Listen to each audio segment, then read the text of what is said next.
Hello everyone and welcome back to a new video.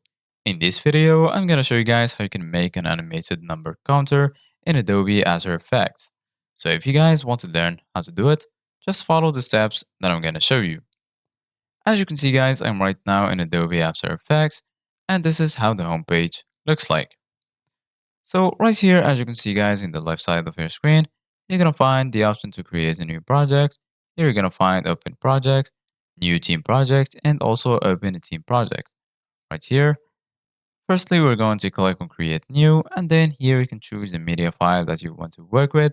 So for example, I'm going to choose this black uh, image as a background. And then once you're here, firstly, go ahead and add the number.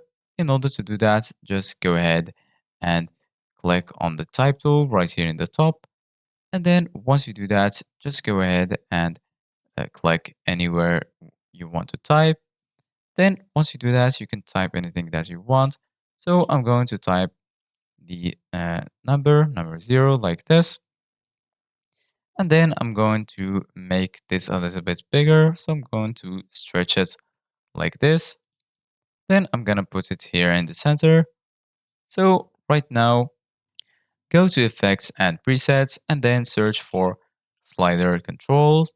And then once you find it, just go ahead and drag it here to the number layer.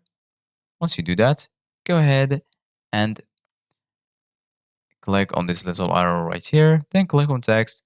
And then once you do that, go ahead and click on Alt on your keyboard and then click on this stopwatch icon right here. Then you're gonna have this box right here. So right now you need to enter a command. So I'm going to paste it. As you can see guys, this is the command you need to enter.